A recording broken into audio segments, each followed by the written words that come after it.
everybody, and welcome to It All Goes Back to Sonic. Here in episode 6, we blasted through a good chunk of the beginning of the comic here.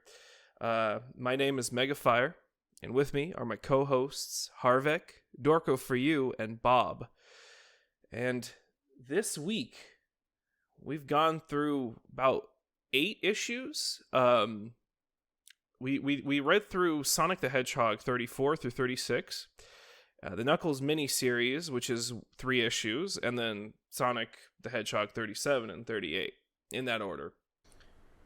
So, guys, finally, we're sinking into the Ken Bender stuff. I was like so excited for this exact moment because I'm like, ever since, Dorko, you pointed out Knuckles walking and talking to himself, I was like, oh man, he does this all the time. That's all he does. He does it all the time until the actual miniseries starts, and even then, the first issue is still. I'm like, oh my god. I'm like, I remember it gets better. I think when the actual comic starts, it doesn't. I don't know how I deluded myself for like 4th read-throughs of this comic. I don't know either. Anyway,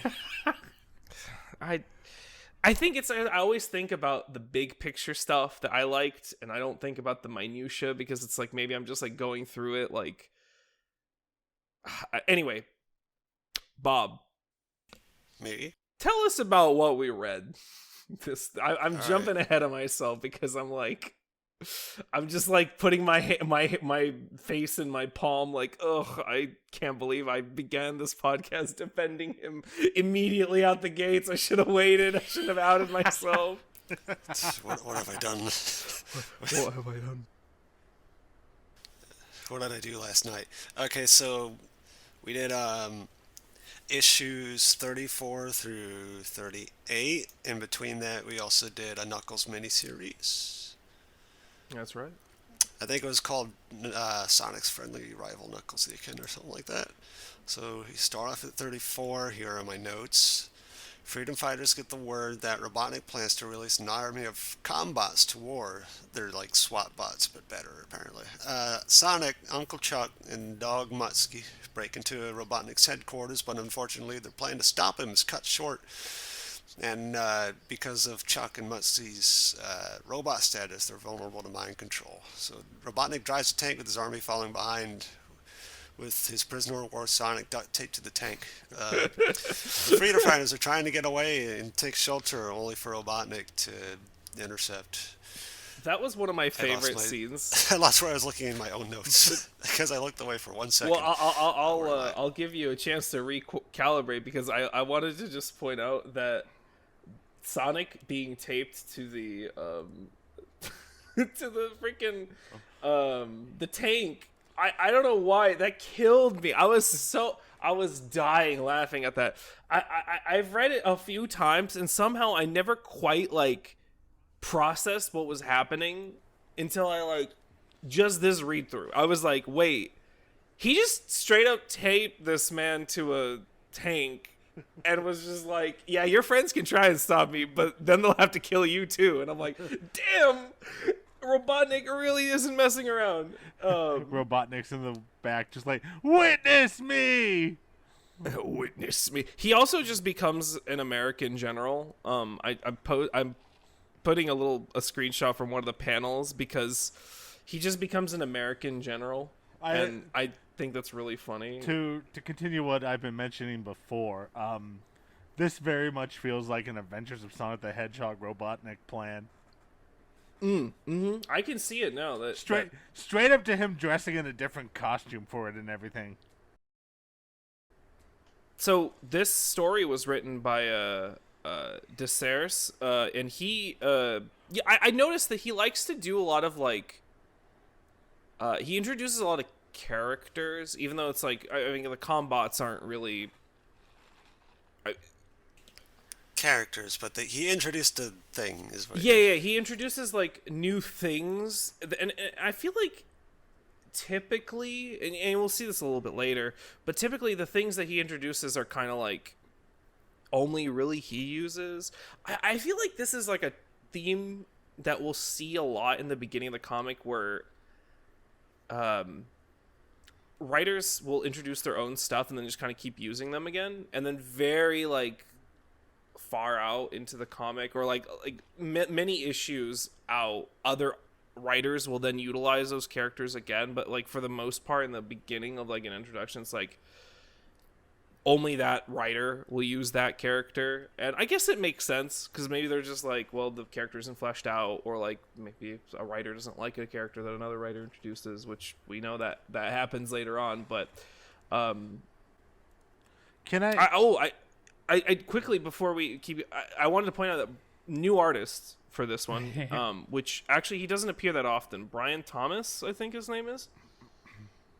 Kind of hard to tell because his art kind of looks like Malwani's art. It's a little bit like I see some spaz in there, but like for the most part, it's Malwani. You know, like I almost couldn't tell it was a new artist. I don't know about that necessarily. No, you thought it looked... I'm bad with the artist names, but I didn't realize I was a new guy either. I just thought it was just one of the old styles. Darko, go ahead. Tell us what keyed you off? Did you like immediately like tell it was a new artist? I mean, I always read the credits, but like, I just took there were some funny faces in this one that like took me off guard, and it's like I don't think that ever happened to me when Mawini was drawing. But yeah, I mean, definitely that one I posted of Robotnik with the smushed like flabby American general. I guess apparently I wrote down specifically for myself that it was like, and Antoine's faces are really cracking me up in this one. Oh my god! Yeah, you're right. Smush. I didn't really think about it, but there was I think the most screenshots I took were of this issue because not just like the faces, but some of the characters too.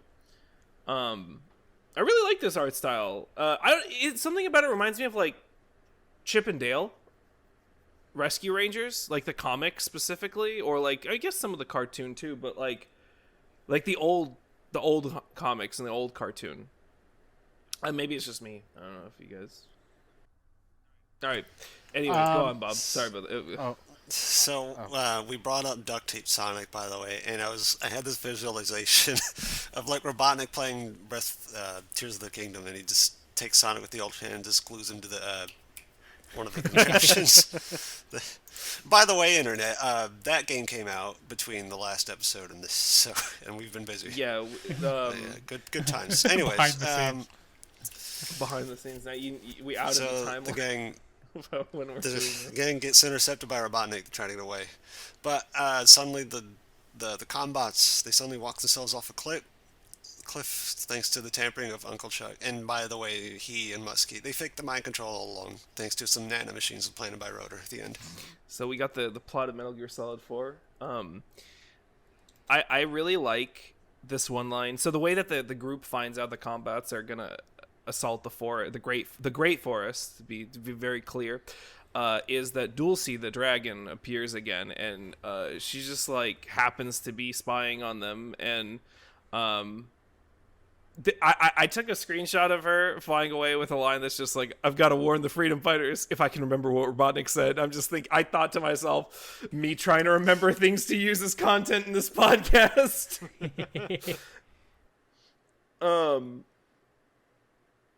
I think we were introduced to some other like animals in previous issues, but in this one, there was one that was running away, and it's just like it's Bullwinkle. Okay, I thought that. Where's too. Rocky? Oh yeah, that's just. we just see Bullwinkle is running. It'll be in the show notes, but I'm like, well, I can't believe Robotnik's coming.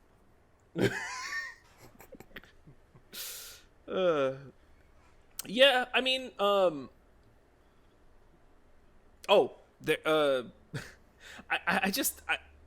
this issue, we got not just the combots, but we also got this mobile roboticizer. I guess his tank can roboticize people. At least that was one of his lines implied that, to use the tank on him. And then Sonic gets in it because he frees himself, and he's like, "What if I roboticize you, Robotnik?"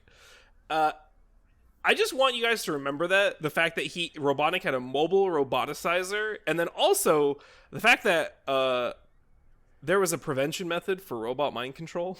Remember this? Remember this? Strike it down. Put a note, giant letters. It's okay. I'm not gonna remember this. Then we got a Knuckles story in here too. Knuckles story summary. Knuckles has a flashback to his dad telling him about a story about how the echidnas got themselves off the ground to save them from a comet. I just found this, by the way, that there's a race called the Grounders. So Yeah. there are more of them. What about the Scratchers? We don't talk about that. No, I would like to point out that this is more of Knuckles walking and talking to himself. Okay, Yeah, it was. he's just a shonen protagonist. Like, that's what they do in shonen animes. Is that the main character? I just realized this is why I hate so many shonen animes. It's because it's the main. I was having a conversation with somebody the other day about like Demon Slayer, where it's like something they hated was the fact that so many of the scenes was just Tanjiro talking to himself, the main character, or like thinking to himself. And it's like when you're reading a manga, it's like, I guess that's better, but then I'm reading this comic and I'm like, I don't want to hear everything he's thinking. I don't care. I don't want this. Too much exposition. So, Harvek, I'm stealing your image. Okay. I don't know why I did it Thank for you. you. I have no idea. Anyway, we have something that's, I'm not sure if it's addressed later in our issues, but apparently there's a race of Sonics, and one of them's just a Mario. Yeah, I think this is apparently- just maybe There's a also a baby shining Sonic. example of a lack of creativity on Ken Pender's side, because I'm pretty sure he was the artist. He Not was the writer artist and on the this artist one. here. If you use this image, I feel the need to mention I edited in the no fun allowed on there. Yes, we haven't found that yet. No, I think. No, didn't we pass it? I feel like it already That- happened. Maybe not. I think Yeah, I think that's in like a kid's book. No. It was in here. I'll look through, but I'm pretty sure we posted it before. I do want to point out this whole backstory is literally Krypton. This is Superman's origin story. Knuckles. Everybody says Knuckles is Jesus. Fuck you.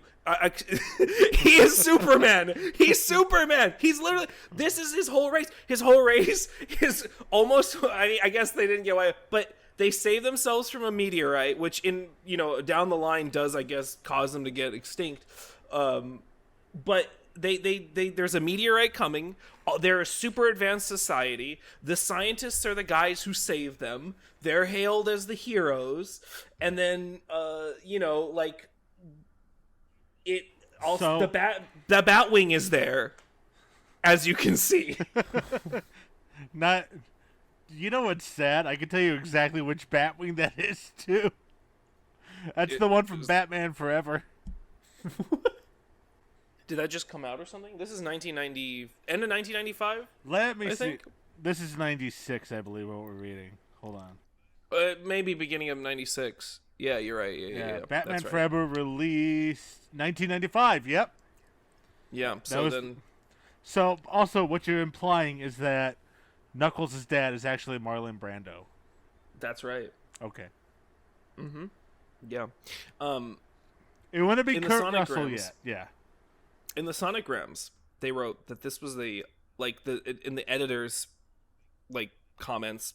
This was a long-awaited Knuckles solo story. If I was a child in 1996, growing up reading these comics, I'll be very sad for this. Hey, He's just walking and talking. Like, all the past issues of Knuckles being, like, a pivotal character, at least there's stuff going on. And I'll yeah. give them this.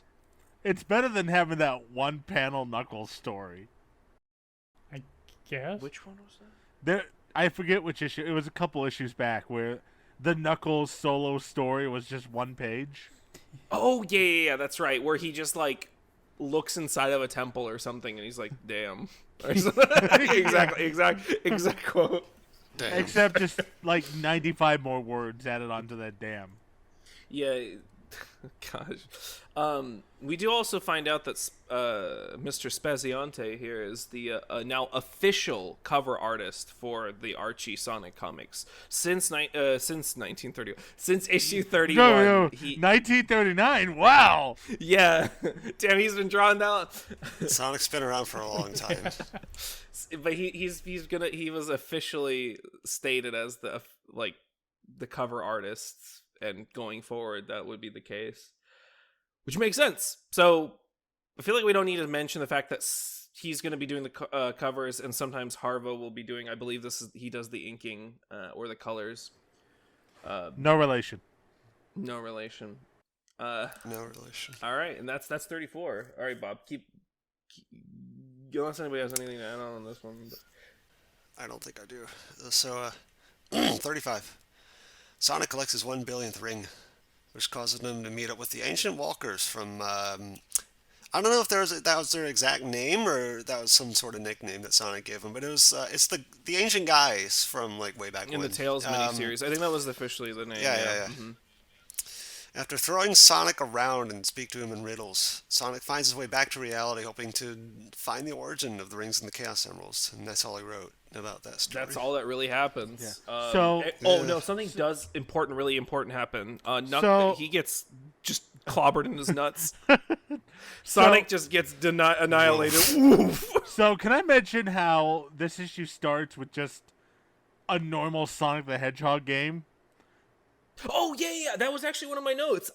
This issue it actually tells us, apparently this is like the magic, they call it magic rings, by the way. I feel like they keep changing the name because they call it power rings, then they call it magic rings. Anyway, he's in a zone, right? Like in the games, because we see Robotnik in the flying machine, the Eggmobile, the ball and chain, the Eggmobile with the ball and chain. Yeah. I think it's kind of funny. I noticed something. Robotnik called Sonic a hedge rat in the last issue, and in this issue, in the very beginning, Sonic calls him Roborat. It's such a stupid thing to notice, but I noticed it. I don't know. I thought that was kind of funny. But yeah, apparently the reason why like Sonic loses his rings when he gets hit is that they get reabsorbed into the zone. So I thought that was a nice little tidbit of them trying to add some like layer to the game, and the like the logic of like, well, why don't we see Mobius in the games? It's because, you know, you're playing the games in the zones, which they show this by trying to be very like, you know, here's Robotnik in the Eggmobile, like we know, and you know the backgrounds look very like Green Hillsy sort of, maybe Sunset Hill-esque, but it's like, and then it's like implied that everything that the comics are doing is like in between the zones, you know, the games. I think it was a cute way of doing that. Yeah. I like that. Greed is good because he got his billionth ring.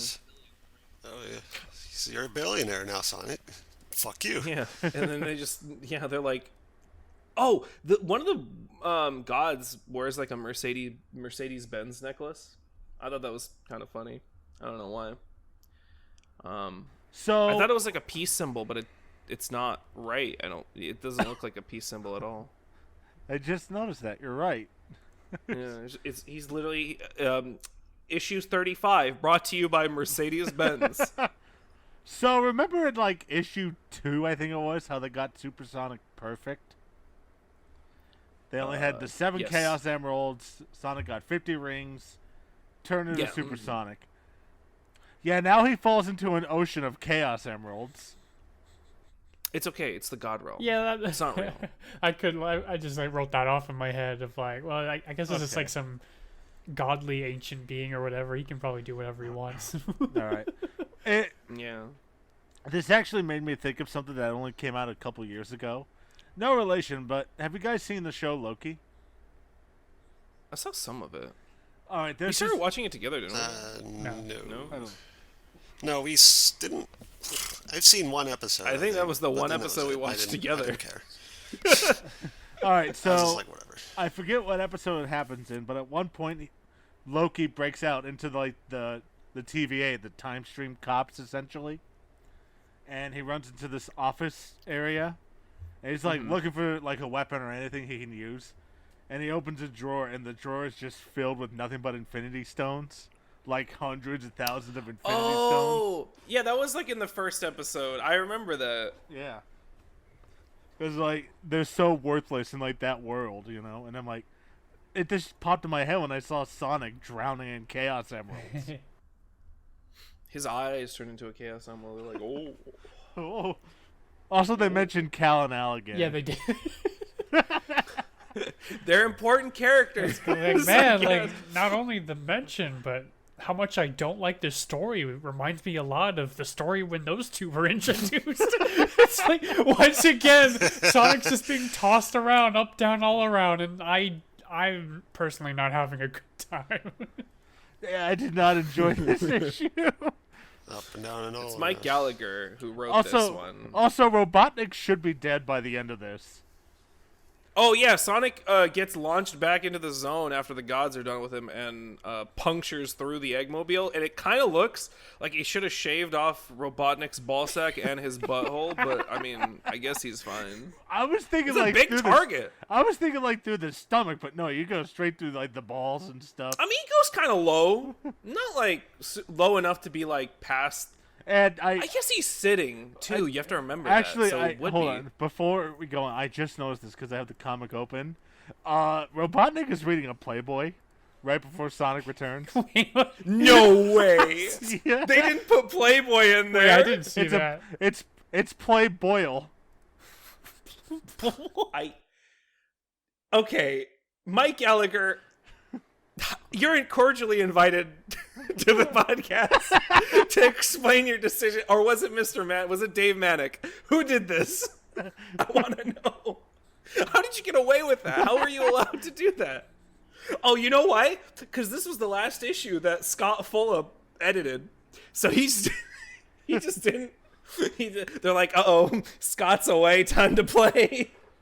So, Scott you know what? Fulop. You know what the best part of this issue is when the explosion says Roboomnik.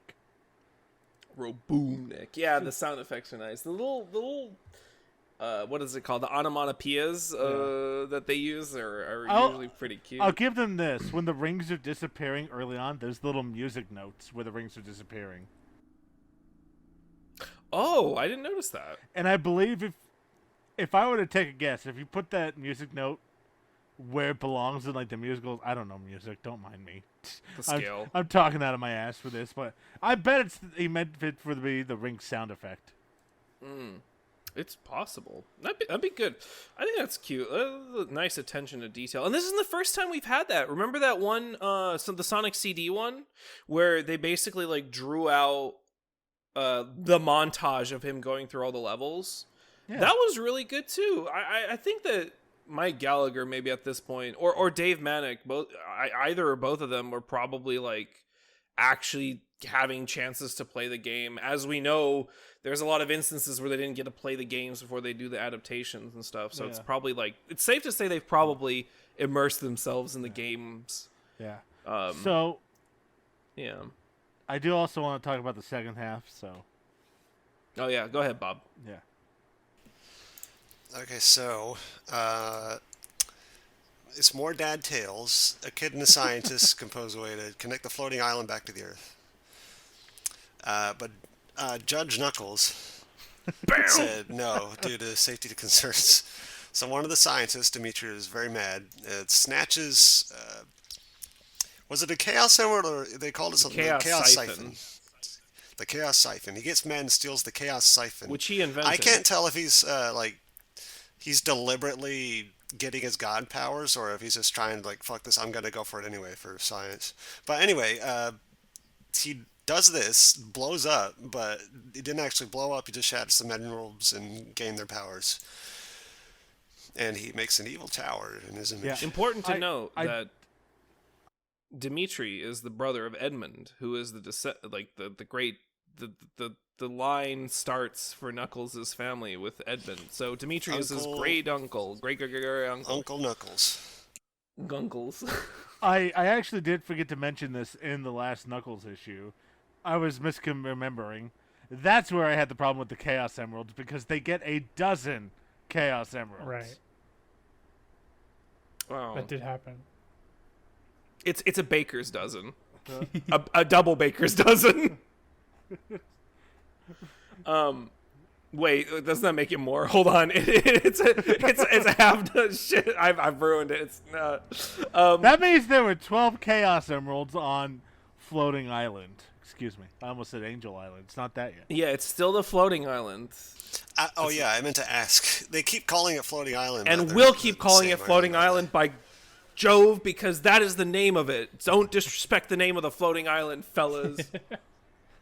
See, I had to stop myself from writing Angel Island in my notes because I was paranoid. It wasn't the same It's important. island. I told you got to remember that. I said that like in issue 5 or something. Something that was funny is Judge Knuckles is like, after the siphon thing goes off and Dimitri becomes Power Man 9000, he's like, damn, we shouldn't be tampering with the forces of nature. And I'm like, oh, no, I'm sorry. This is before that. This is the ruling. His logic was like, we shouldn't be tampering with the forces of nature. Dumbo! The reason you're in the sky is because you tampered with the forces of nature. The reason y'all are still alive is because you tampered with the forces of nature. Your logic is stupid. It's like the U.S. court of today. I feel like everybody was stupid in this. Yeah, like, come on, man. I like, that doesn't make, use a different reason. Be like, no, I'm conservative. I don't know, I'm just not. We shouldn't be tampering. I guess that was the implication. I don't know. Yeah, go ahead. I'm already so tired of the Knuckles stuff. It gets better, I promise. I'm so tired of saying that every issue, so I won't. I do want to quickly just say, like, the fact that, like, weird Knuckles in a judge outfit was not just, like, a one-time, like, here's what I'm drawing for one courtroom scene. Like, he was just, like, he was pretty much a character for a little while. He comes in, he's like, what's going on? Do you guys, what's happening here in the complete different area? Like, we know that the Chaos Chamber isn't anywhere close to the, like, city center. He just comes around, my chaos senses are tingling. He runs out with his freaking judge robe out of the High Magistrate's office being like, what's going on? I heard a disturbance all the 20 kilometers away. My ears are really perked up. I heard a little kerfuffle going on. There's a little problem. I have come to cast my judgment. Knuckle Judgment's final judgment. So Scott Fulop, the editor that I mentioned earlier, he actually goes on to write some stories. So he stops being the editor, but he comes back to write some of the stories for some of the issues. So we'll see his name pop up again. Fun note that he's I was gonna say that I was really that was a tidbit I was really surprised about, because like in this session he shows up again, and when I found that out, I was like, what? Yeah, he leaves and he's like, not really, because it's like he's like a writer. I was like, oh, a new writer, and then I find out, like, that's just a fake name. It's the editor. I'm like, what? Mm-hmm. He goes by a different name. That really threw me for a loop. I was like, okay. Sonic loop. Sent me on a Mobius strip. He does write and edit for the TMNT comics, the Archie ones. So this is something else that he does. That's probably why he left as editor for Sonic, because he goes to do both of those things on TMNT, Teenage Mutant Ninja Turtles. Just a fun little tidbit. I don't know. The reason I bring him up is so that we remember to talk about him 3 years later, because there's the crumbs about that man. But it doesn't matter now. So that's all I got on issue 35.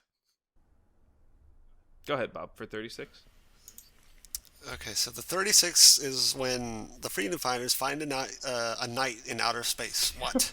Oh, I do want to quickly Sonic. say, like, just clicking or going to the next issue and seeing that cover, I was just like, what the fuck? That cover kicks ass. I don't care what anybody says. It's pretty cool. That cover is. It's awesome, and then you scroll down. There's Sonic the Hedgehog and Sally Acorn. Yeah, I was just going to say that. I don't know. Like, I was looking at that. I was like, oh my god. Everything about this just oozes the 90s to me. It just brings me back to the old 90s Teenage Mutant Ninja Turtles. Me as a kid reading the comics on the floor of the bookstore. And just like a lot of this art just and then I look down, I'm like, oh, that's right, this is Sonic. Also, I just think of Turok for some reason. Turok on the N64. Oh, yeah. I don't know what about it. Just, just conceptualized for like me growing up in the early 2000s, late 90s. That's what it like. Just this dark, mysterious feeling, and then like super bright blue Sonic and Sally there. So are you? Is it like when you get like little triangles and you get 100 of them, and you just convulse and yell out? And you're like, "I am Turok!" Exactly. Okay. That's exactly. Or it was like, Turok. What does he say when you start the first? I am Turok. Yeah, that's right. I was gonna say. I was thinking he's like a Pokemon. Turok. I never played the first one. I'm only used to the guy from New York. So. Oh, the second one. The second one. That one really. I never finished the first one because I was really scared of it as a kid. Really scared. Like I was so scared that when the game began and like the fog of war lifted, and I see the first like. Not even dinosaur. I see a human run out of the fog, and I'm like, no. I was like, oh. And my dad like turned the game off, and he returned it because we rented it. And I was like, he's like, we're never renting this one again. I'm like, I can't handle you screaming every time a person comes out of the fog. He's like, why are you yelling? And I'm like, Papa, why is people coming out of the fog? That's so scary. Why are you Italian all of a sudden? English is my second language. I don't know. I can't force my own accent. I just fall into it sometimes. But yeah. Your dad is Mario? My dad's Mario. And he's like, what the heck are you doing? Oh, Mamma mia. Oh, Papa, the man come out of the thing. They go boom.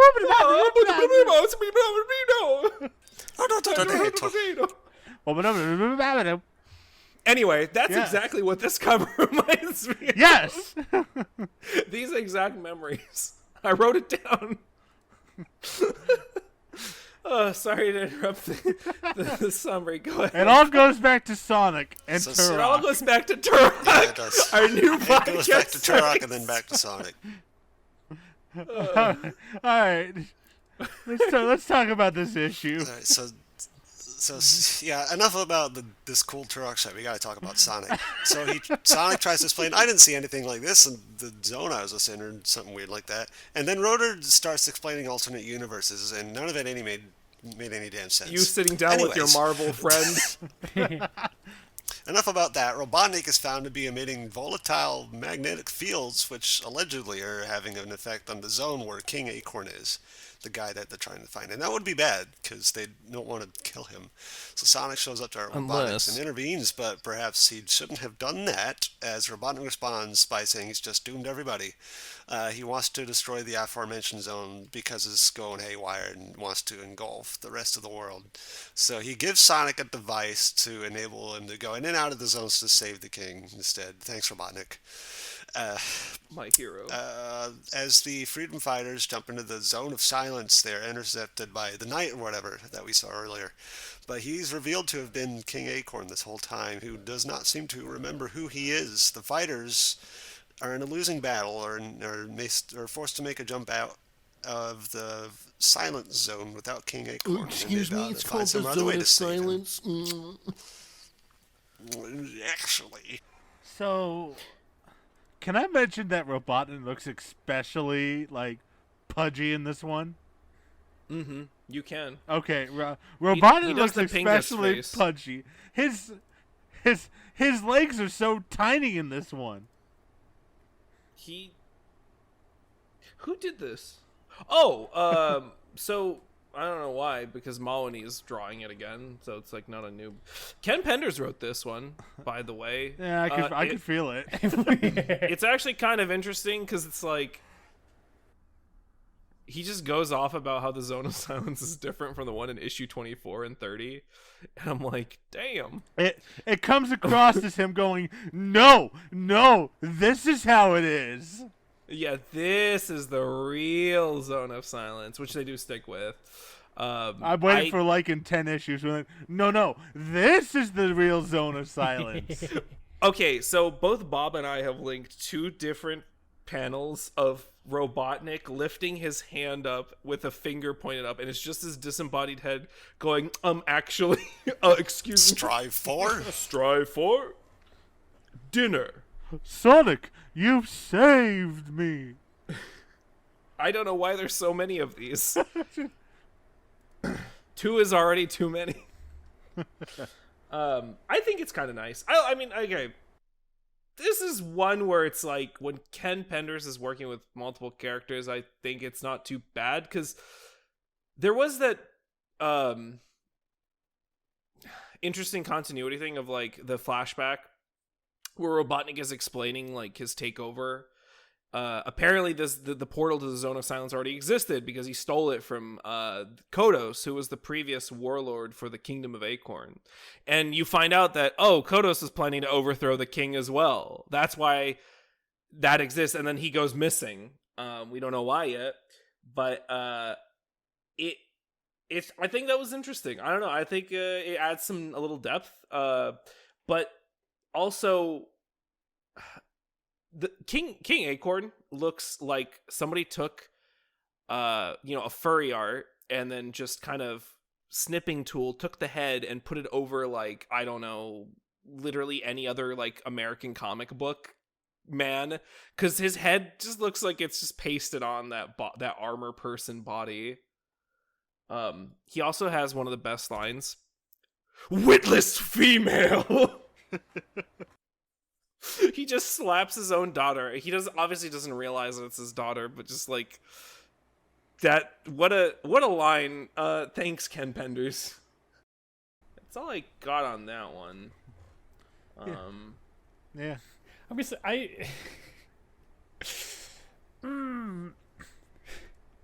how do I put this? Let's hear it. I just I don't like Ken Penders' writing, but like this the small nugget of enjoyment I can get is when I like it when someone else is drawing the art. Yeah. It's like, well, that part makes it easier to digest. I don't know. I like this one. I mean, fair enough.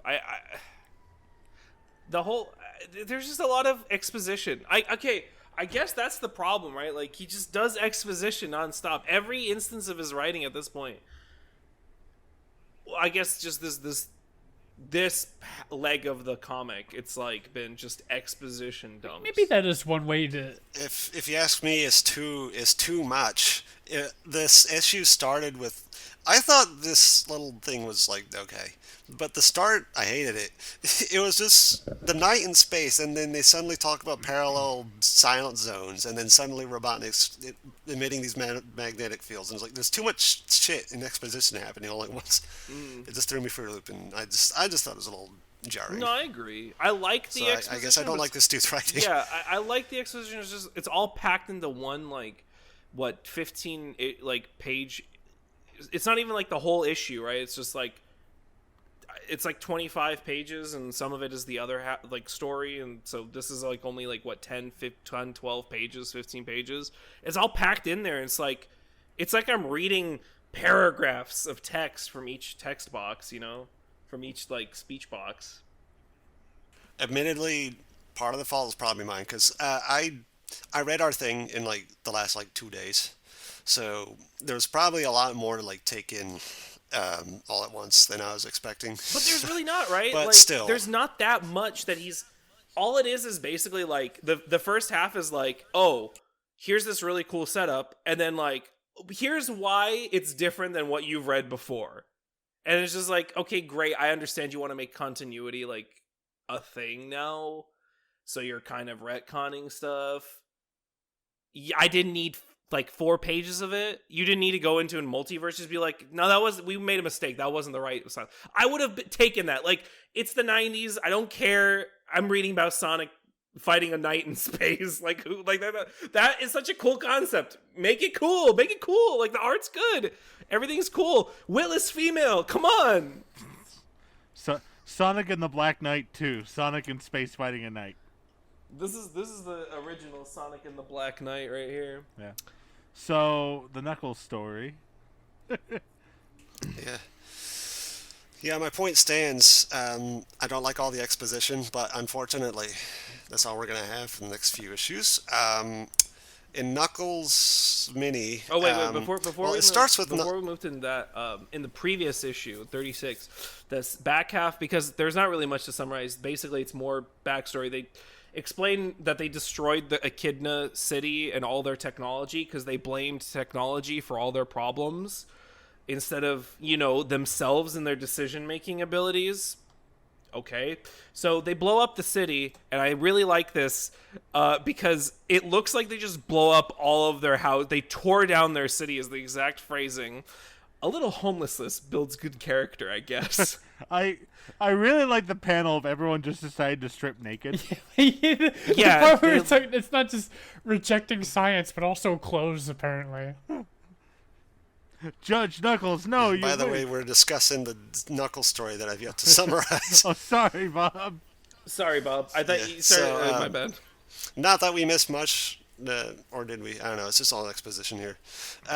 So Knuckles, the story starts with Knuckles wondering how the fuck this even connects to Archimedes. Maybe this next segment will have the answer, said Knuckles. Dimitri is now an evil living Chaos Emerald and must be stopped. He is thwarted by ants. The Echidnas renounce technology by blowing it up. From this flashback, Knuckles recalls that some of the remains of that technology were kept underground beneath the shadow of Mount Fate. He concludes that Archimedes must have made his headquarters in those ruins. Detective Knuckles. We get a nice little Animorphs picture of, speaking of, Edmund just doesn't have his lab coat. You're right, they are just stripping. I guess the evils of clothing. We just get an Animorphs picture of Knuckles' family. Yeah. I like how Judge Knuckles still has his hat on when he's taken prisoner. Yeah. I know it doesn't happen for a long time, but I like how one of the Knuckles vaguely resembles the Echidnas from the flashback in Sonic Adventure. That's amusing. Even though that doesn't happen for a long time, but it's a weird coincidence. Yeah, actually. Yeah, we'll get to see some of them. We'll get to see Knuckles' family. Spoilers, but we will. I like that we end the issue on Knuckles Belmont.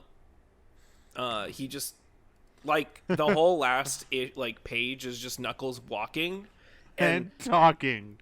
Walking and talking, but Ken Penders drew this one, right? I don't know. Yes. Yeah, I believe this is Penders. So, Ken, you don't need to draw every frame of movement like an NES game. He literally is drawing the Belmont walk from Castlevania on the NES. Like, every panel is just Knuckles moving his other foot forward and his hand. Like, of all the things that we've done, this has driven me the most crazy. I'm like, please, what? I have to look at this. You know what I mean? It's like, I don't have to read what you wrote, but I have to look. I'm using... I don't know how to explain it, but that just drove me nuts. That was a thing that, I was like, this is funny because he does the Belmont walk, but also he does this many times when he draws. Why? You don't need to do that. You can show motion in different ways, not like that. That's all I got. That was my 2-second rant on... That's okay. You're good. On the Belmont walk. Belmondo.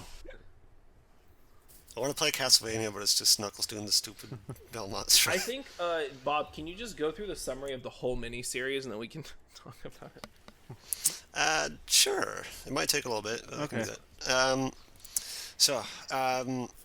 Knuckles 1. We start the story with Knuckles helping himself to a nice bowl of peanut butter crunch because everyone loves it. So in this issue of Knuckles, I learned that wonderment is a word. Knuckles infiltrates the temple and he finds a shotgun. He finds the Chaotix eating at a dinner table after dodging a bunch of temple hazards, as their kidnapper, Archimedes, is very gracious for some reason. But enough about him. Dimitri, who is now called Enerjack, he sounds like a Mortal Kombat villain. Enerjack rises from the ground as this is happening from after getting buried under the ground so many years ago, and he attacks everybody. What a coincidence. He's too powerful for the gang, and he proceeds to banish Knuckles and Archimedes to Sandopolis out of spite. And by the way, before I get into the next issue, my notes do not contain any explanation as to why Archimedes kidnapped these chaotics. Don't worry, I've got you. Does anyone... Okay. Yeah, no, it was an attempt to teach Knuckles about responsibility and clear thinking and balancing the service to his floating island as well as the inhabitants, and responsibility and bullshit that doesn't translate, basically. None of it was articulated, none of it matters, and it's basically we just have to take it at the word of the ant, because... Yeah. I think that Archimedes was like supposed to be the villain, but maybe Penders changed his mind and now it's Enerjack. I think he was always trying to set it up, because in the previous issues he talks about like, this will teach Knuckles blah blah blah, and like Knuckles didn't learn anything. In fact, he taught us. He gave us a lecture on history, which we didn't ask for. Knuckles, no one asked. Knuckles taught himself. He was like, okay, to be fair, I do this to myself a lot, where I just talk to myself and I like reiterate things just so I can remember it. But like, what triggered his memories?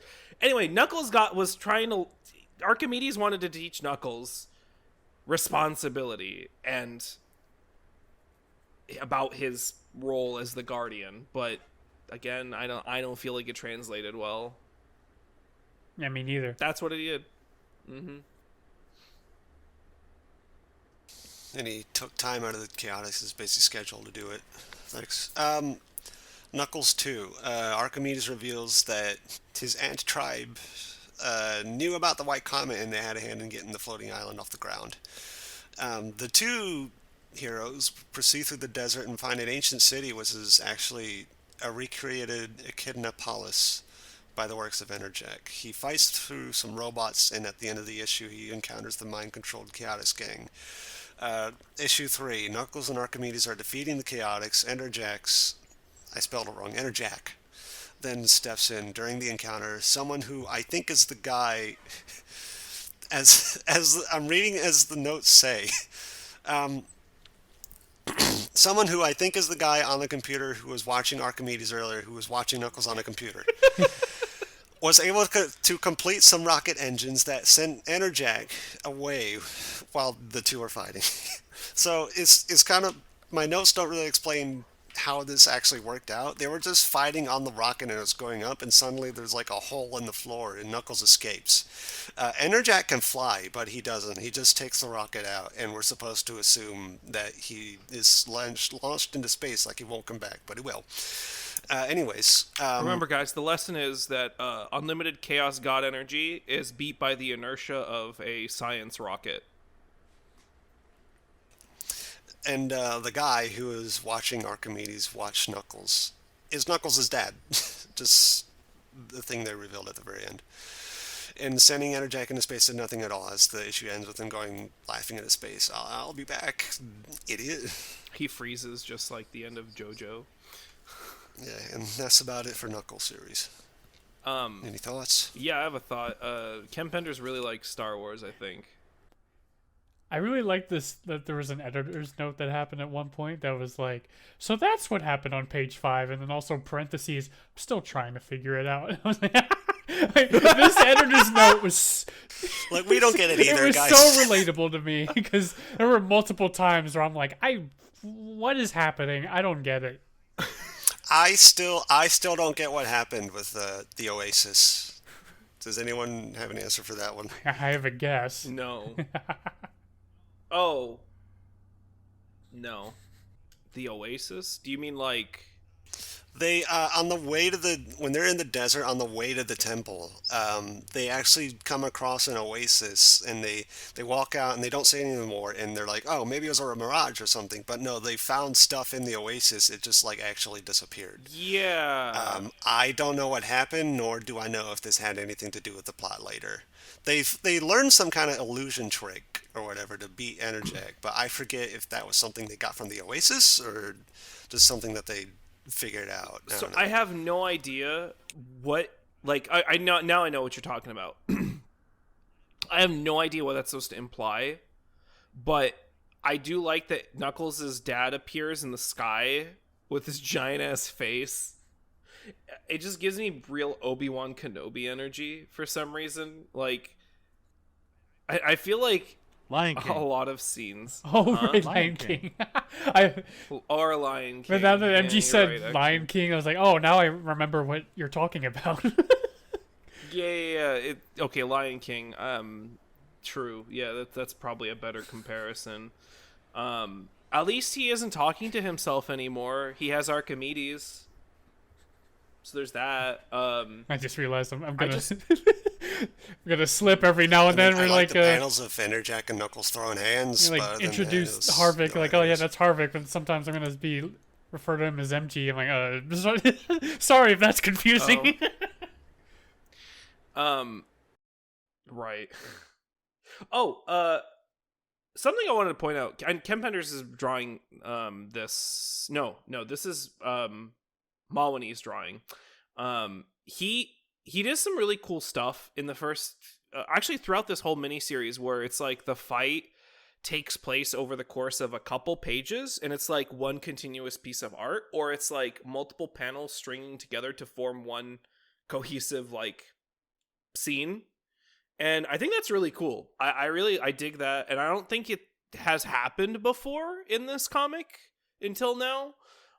Very specifically in the first issue, and then like when he's fighting the Chaotix. The first issue, it was really when he's going through all of the different like traps, and it's just nonstop quips. I do have a complaint because all the traps going off and everything, it's like it's cool, but it's like all the blurs and stuff, they just blur together, and it doesn't look very good. But it's cool that they tried to do like like the whole hallway is like the multiple panels, and you see Knuckles as blur navigating all the traps and stuff, and it's just like, I don't like this. Like, it's a cool idea, but they didn't execute it great. I think that Enerjack's face constantly reminds me of like a DuckTales villain.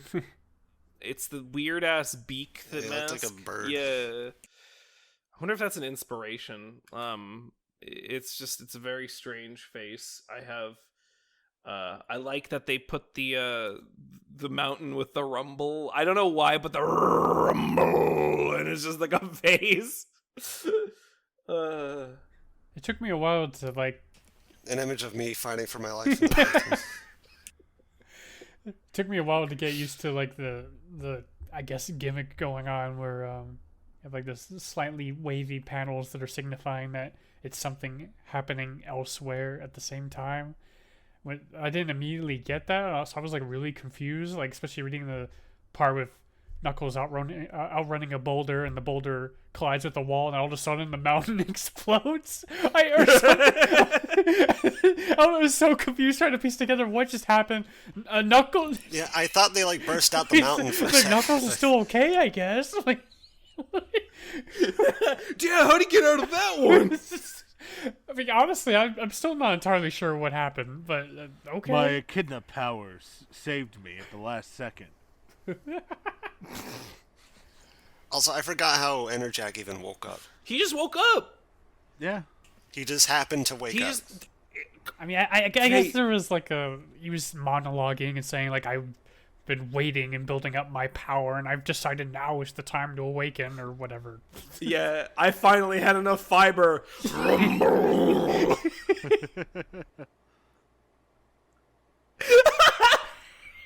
Oh man, I just realized that could totally be like, I don't why. Okay, why does he? It's arbitrary. It's just like, now is the time. It's just the destined moment. We don't know why he's built. We don't have any like indication of what he did to build up energy. He's good to go. Oh, something really cool at the end of the first issue of the miniseries is we get a little map of Floating Island. With all the zones and stuff. It's actually pretty cool. We even get like little markers of like, here's where Charmy lives, here's where Espia lives, here's where like all the Chaotix' houses. I think that's really neat. Hey, wait a minute. There's an angel zone? Yeah, there's an angel zone. I don't remember what it is. I think it's a place in the game, right? I don't know. Maybe not. Angel Zone? Yeah. Is that what it's called? Because I just noticed the note at the bottom letting you know that Flying Battery Zone, Death Egg Zone, and Doomsday Zones do not appear. They occur off-island. Yeah. Just so you know. That's neat. Yes, so you know. Yeah, see, I think they're really trying to like tie the games to this comic. So like, if Flying Battery Zone exists, why hasn't Robotnik used it yet? We'll find out in the Sonic 3 and Knuckles. We'll see you later. Yeah, that thing's called Angel Zone. It was called Angel Island Zone in the game. Yeah, right. But Angel Island Zone is like the beach, isn't it? I don't know if I'd call it a beach. Well, it was forest mostly. Yeah. Maybe that's like, I don't know. I have no idea. I was gonna say, well, actually, that makes sense. I guess like I guess the implication is that Sonic like flew past that like river, and then like landed on Angel Zone. I guess that would make sense because like the Marble Garden Zone is like right next. Yeah, I guess that makes sense. Hydrocity Zone is somewhere in there. Oh, it's like on the other side of the island. Actually, I have no idea. The geography and the way that you travel through the game doesn't make sense on this, but go off Kings, I guess. I don't know. I think it's cool that they tried. Yeah, it's cool that they tried. It's cool. Yeah, A+ for effort, I guess. At the end of the second game, at the end of the second comic, we get the Necronopolis Zone, which is the Echidnopolis, which is the city that appears in the second issue from out of nowhere that I guess Enerjack evokes. Really cool. I will say, like, of all the thing in these comics, I think Knuckles navigating the city was one of my favorite parts. I think that happens near the end of the second issue and then into the third issue. He just goes and he kind of like beats up a bunch of robots and he just sneaks around the city. I don't know. I think I thought it was a pretty cool setting. It's much better than the weird Dune setting they had in the beginning because they just bring the giant sandworm in for some reason. There's no sandworm in the games. I don't know. I didn't like it. I didn't care about it. So the screenshot is a bit blurry, but on the lower left, on that little line, does that thing say Angel Island? It does. Did we find it? Finally find it. It's Angel. I think that's supposed to be Angel Zone. I think that because if you look at the first map, you see former site of Echidnopolis, which is what Necronopolis is. It's right there. Yeah, so I guess that's Angel Island, or that's in the middle of Floating Island. Yep. I don't know what it's supposed to be. I mean, I don't want to talk about this series anymore. Yeah, we're going into the nitty-gritty of stupid shit that won't matter in a few. I mean, we wrapped it up if you want to. Can we go back to talking about Turok?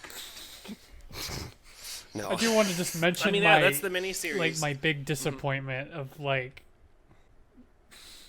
just the fact that it's just Knuckles and Archimedes, and then the way that the Chaotix are just kind of like, they're essentially kidnapped and mind controlled, and they're just kind of nothing in the story.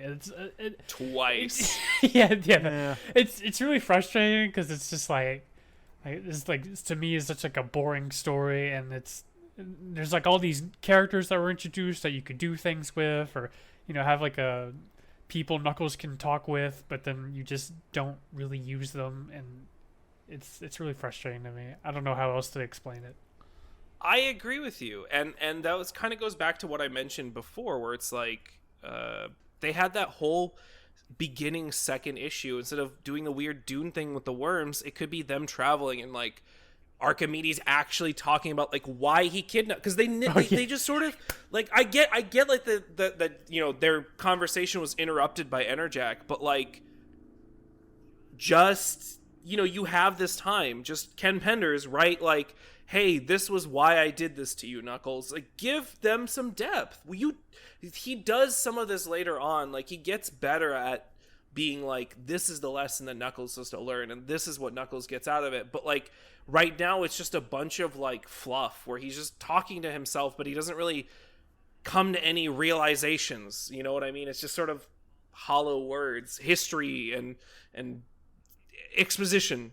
It's just all exposition. Yeah, the whole we had like two sessions earlier that were full of just one, like several pages of this Knuckles doing exposition and walking, and it amounted to not much. So I think that's my disappointment.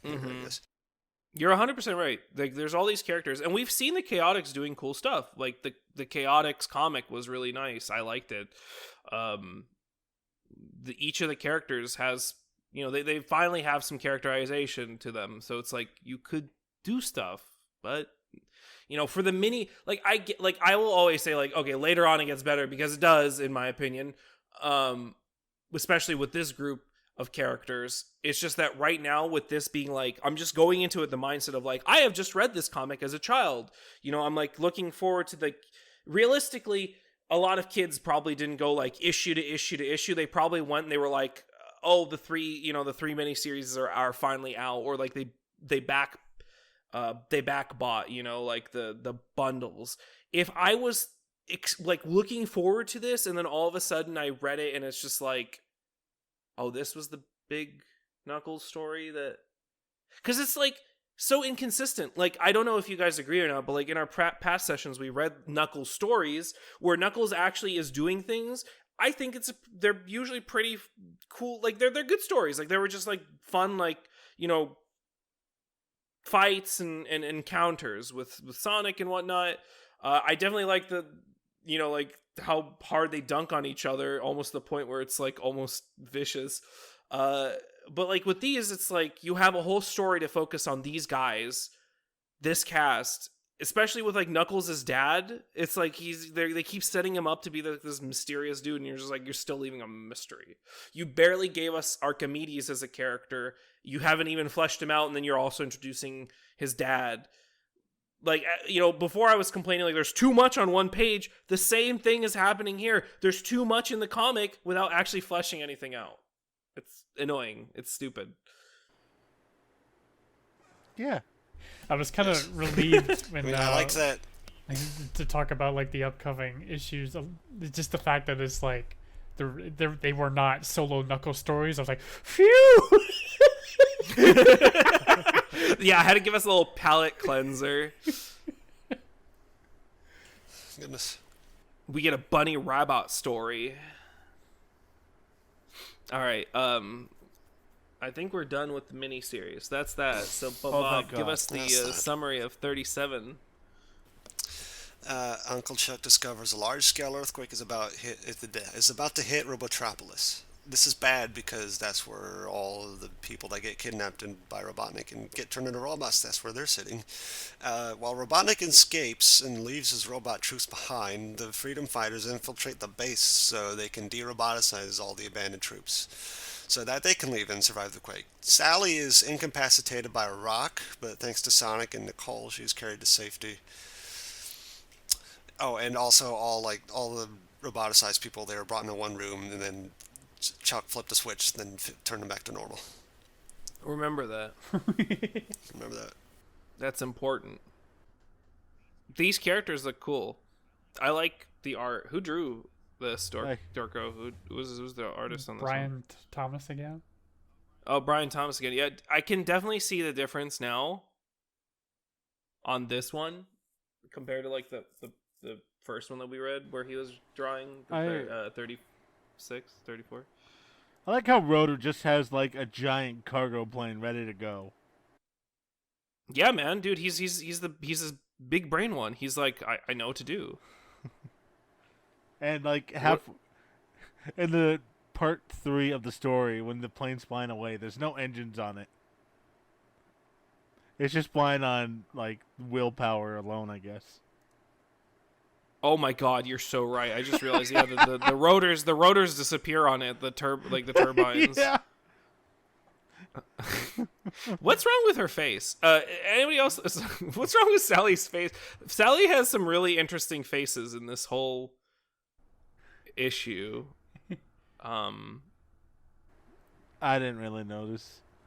I guess it's like a minor thing, but it's like they kind of she has really big eyes. They shockingly fuck her up in this, though. I'm shocked at that. She keeps getting dude. Sally's taking L after L. Rock on her. Yeah, she died. Yeah, her dad beats the shit out of her. Witless woman gets dropped a rock on her head. She's in a cast at the end. Jeez. And probably has a concussion, considering the bandage on her head. Yeah.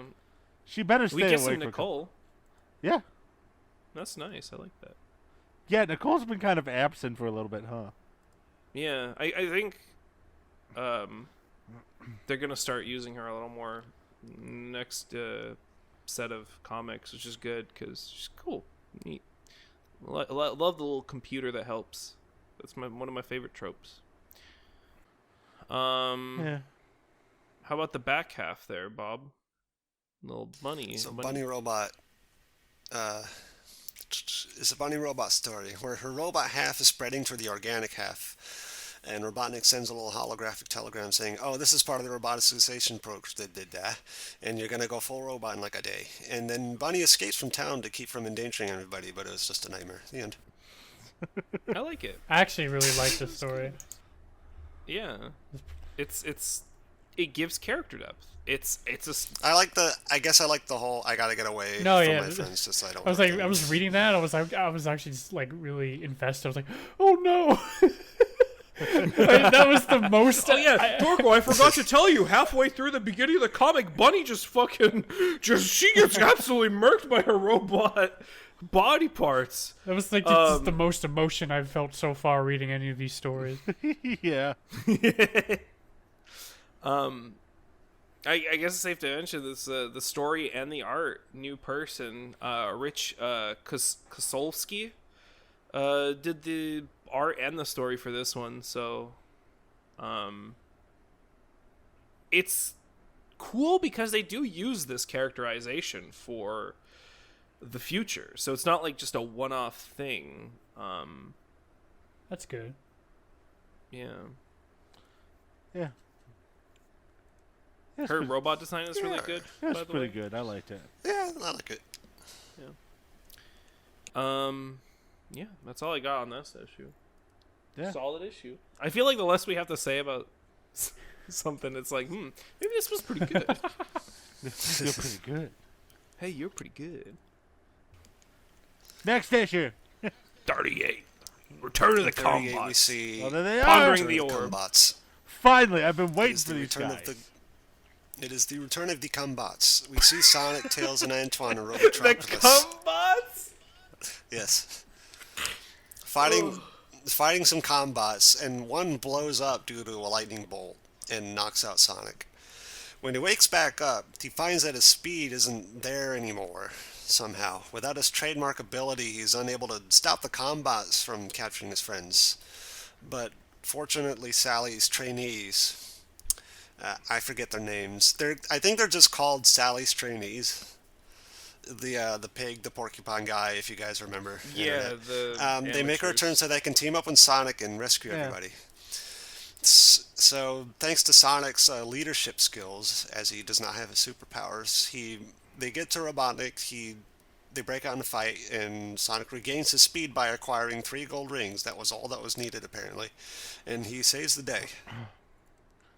I like how fucking okay. this dude. No, I'm so sorry. I'm so I'm just sitting here like shaking, like I can't. The giant bug man. I was so. He's so cool. I was so excited. I guess excited to see him. I was like, oh, who's this dude? I was like, Fly Freddy. Fly Freddy from the Spy Network. Sonic comes up to this man. He's like, "So what's the buzz from the Spy Network?" Fly Freddy. What a cool name! And let me just remind you guys that the other person that we know from the Spy Network is Snoop Doggy Dogg. These guys, the Spy Network division of the Acorn Secret Agency, is like the coolest guys in the whole. Why are the Spy Network characters just straight from Star Fox? Yeah. You're right. They look like Star Fox characters. I think that they probably could fit.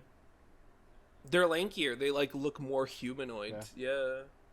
That's wild. That's insane. We just also have the clash between like how we established like sentient ants that are like ant-sized some of the time. But then you get to Fly Freddy, who's just like a human-sized ant or fly person, rather. This guy is terrifying, you know. No, he's great. So who was the artist for this one? New person. Because I like most of it, but some of these faces are a bit cursed. I think saying like I want to post so many some of them, saying that some faces are cursed is putting it lightly. They're so bad. I'm so sorry. We should probably credit the penciler for this is Manny Gallen, and this is a new writer too. It's Kent Taylor. Which again is the actually content of it is actually the editor. Oh, I'm so sorry. Yeah, you're right. My bad. I wrote it down wrong. I mean, you technically wrote it down right. It's just who could have seen it coming? I was like, oh, this is just an alias for the editor that left, quote unquote. Yeah, I remember that because I read it later, but I forgot. I didn't put it in my notes. That this is like I found that out later, then I forgot to put that in the notes. But yeah, you're right. I think it's a good story. I thought it was kind of fun. You know, the fact that he loses his powers. The art is very cursed. I hate the fact that they bring the trainees back, but at least they're not that bad in this episode or this issue. So I don't know. What? But except Knuckles, Sonic's an asshole. What did Sonic see in this image? You haven't read these faces. You haven't read the issue. What did Sonic just see? His parents having sex. I was about to joke like somebody's search history, but I couldn't think of a character. I think I know who you're gonna say. I think I know. It's Robotnik search history. Oh, I was gonna say the mayor of Quickville, but all right.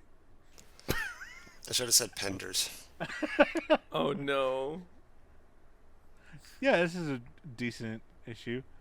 I'm I'm still trying to figure out what Sonic meant when he said, you know, if you had 2 brains, you'd be dangerous. I'm like, what does that mean? Like, I guess it was intended to be an insult, but I don't get it. Sonic is just a big asshole in this one. Oh my god, I'm so sorry. Go to page 14, look at that Snively. Page 14, Snively. Let's take a look. Yeah, it's pretty weird. What is wrong with him? What the heck? I feel the need to mention God. This art is still infinitely better than anything I can do.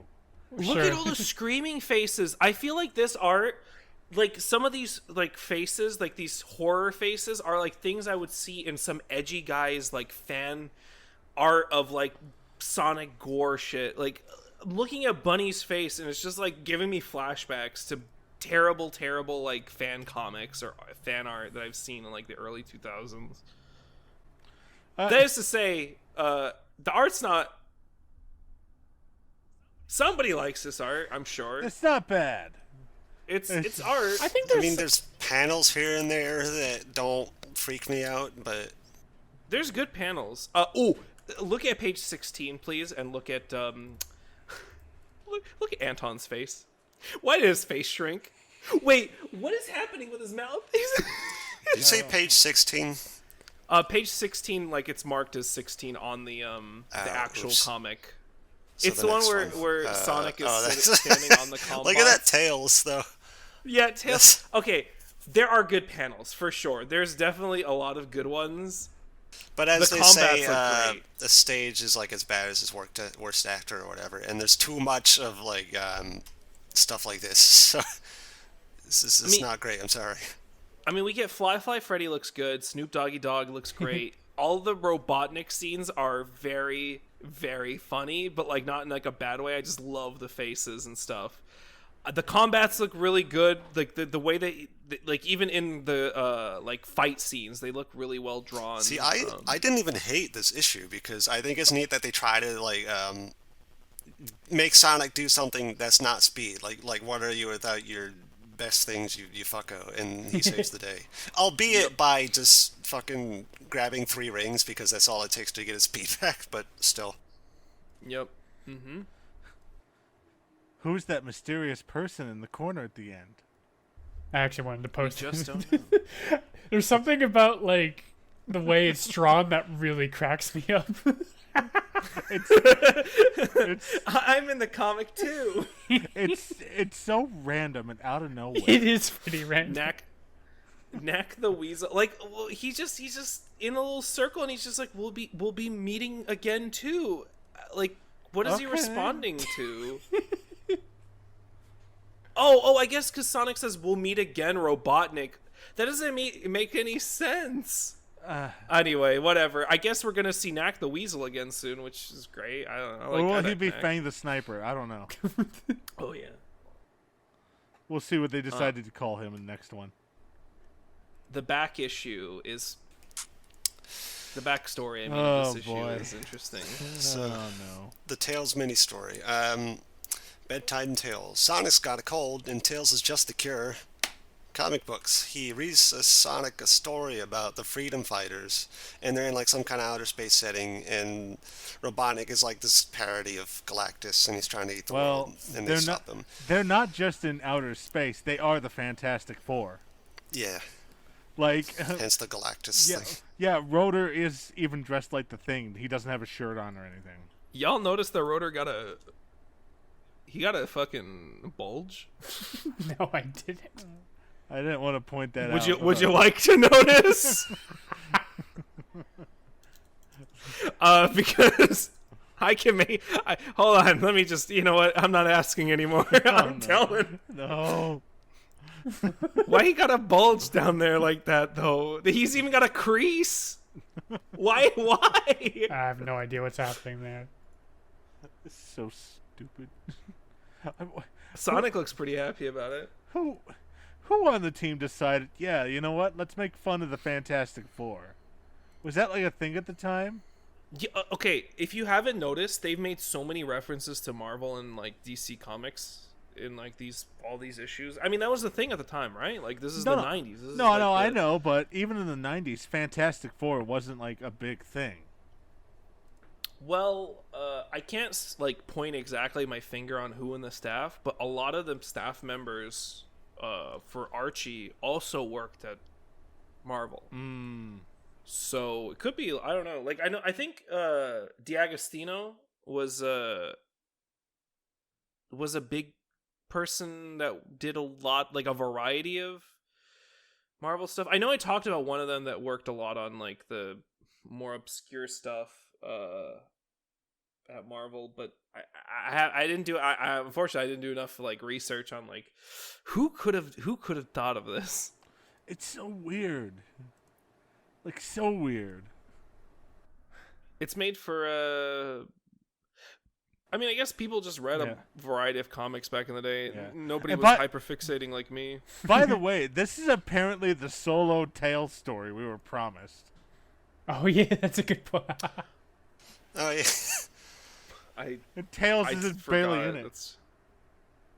I do like that they do that now, or it's just like a little circle in the front that's just like, this person is a solo story. Most of the time it's a lie.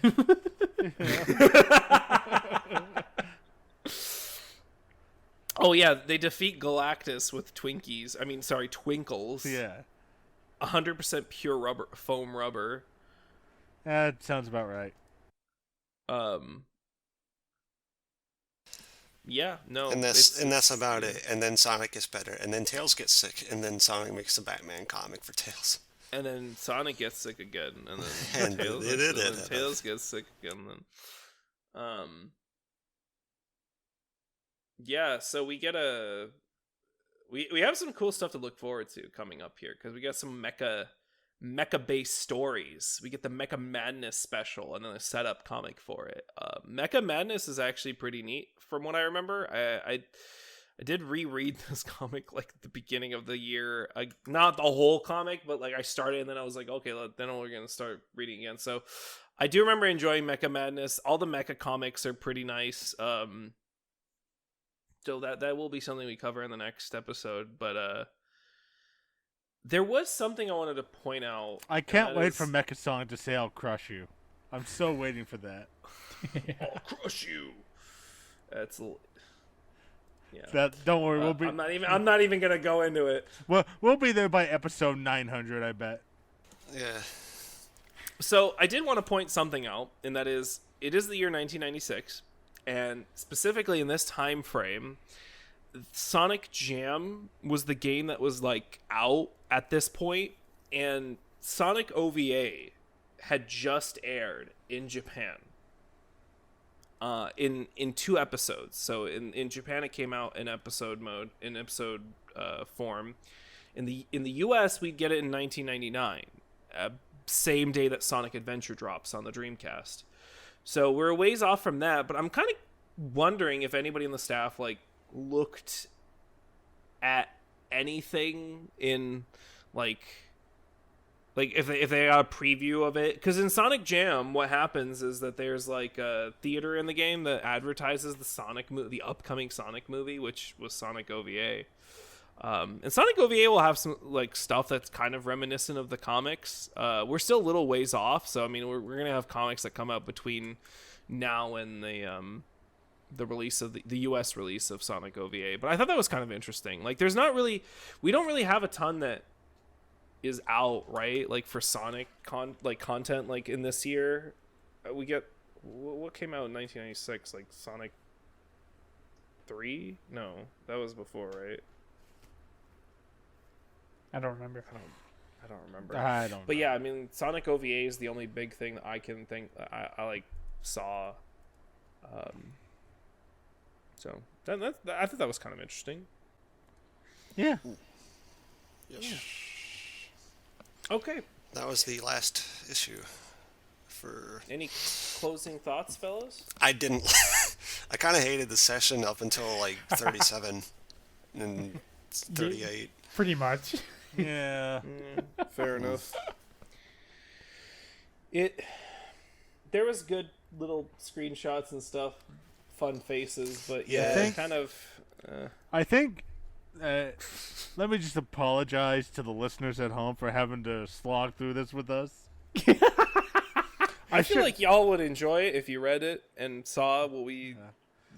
Our reactions are like based on like the way that it's like. All of us read it in different ways. I'm just like sitting here like, huh. Somehow, when I read this by myself, I go through this really quickly and I just don't think about it. And then, like, when I get to the meat of it, like around issue like 100, I'm like, dang, this is cool. And then I like don't think about the other ones, but it's like. I hope you, dear listener at home, think of Turok when you hit issue 36 or whatever it was. Yeah. Dude, it is like, I don't know, like a lot of, I think the reason why I love a lot of these comics is like. I see the relation to Turok, I guess, but that wasn't my first instinction. I was more like, why is it like Yu-Gi-Oh! Night, whatever the fuck.